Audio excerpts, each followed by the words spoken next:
Setup wise, as we said, pretty standard, okay? Just a little bit too close to the ball. You can actually probably see there how you look a little bit closer to that golf ball, although we haven't got a perfect view from looking this side, but for the most part, you can see the distance from there to there. It certainly looks a lot closer on that left-hand side, okay? So the fact you're a little bit too close, a bit too upright with your spine, sort of hunched with your shoulders there, that's certainly restricted your movement in terms of the swing, okay? Now, your previous backswing was very much sort of with the arms, not really much body turn there. You can see your shoulders are probably on that angle there, and the club's almost got to what we call a full position, sort of horizontal to the ground there, okay? So you made a sort of minimal backswing, but with full arms and shoulders, sorry, full arms and wrists, but the body's not moved. So now you've created no power. So in your mind, to give it a whack and go somewhere, you've got to try and bring all that speed down the golf with your hands and arms, and the consistency of doing that, the boys see all on your back foot. Now there's no movement off this foot. This foot doesn't really move at all throughout the whole swing. So there's no movement off your back foot. You sort of swung back with your arms and now try to kill it from the top, which everyone does, okay, to try and get some distance, and all that causes you to wait to go back. You miss it, as you can see. Now this one, we do certainly turn the shoulders. There's a little bit of lateral movement, as we said, so that would be where you started over the ball. Yeah. You've moved back a little bit, okay? Now, in terms of the shoulder turn, though, it's much better. We're making a better shoulder turn now at the top of the backswing. And again, from here, as we said, we're moving this way with the lower half and the body. So we're going to move back to the left side, so your lower half now.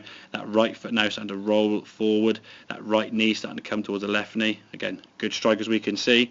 And then twisting through now. That, to me, is a very, very different position compared to that on the left-hand side. All your weight now is pretty much down. You're sort of rolling your left ankle over, which is great.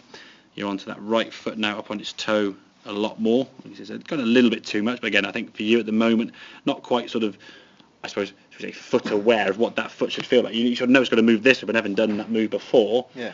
What does that feel like? It's a bit of practice with that. Again, daft as it may sound, you can stand there with that club on your left foot and just start rolling your ankle and your toe. I get guys say, right, okay, do it twice a day for 2 minutes in front of the mirror, brushing your teeth.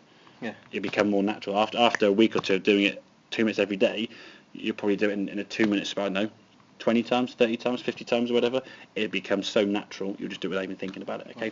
And if we can get the engine of the golf swing working better, so the top half, your torso, your shoulders and your hips, the lower half can then just follow suit, we can maintain a good balance throughout the swing, and that's obviously being that balance throughout the swing. The shot's more likely to be a good quality, yeah? We're not going to be sort of falling over and losing balance and trying to whack it hard, okay? So I say better setup, bit more lean over the ball and a smidgen further, and get the body working better, get the engine working better by rotating. If we sway off the ball a bit too much, it can lead to some slightly miss hits, but what you'll find out with a better overall movement, your miss hits are better. They're going 50, 60 yards and straight, a little bit low maybe, but they're going somewhere down the range. They're not sort of hitting the side wall up in the trees there or scuttling off the end of the range there, sort of 2 or 3 yards. So it's a better movement overall. Again, good strike as we can see. Right through the target. So does that make sense then, yeah? Yeah. Good. Okay, have a couple more then, mate, and then we'll have a look at how they go from there.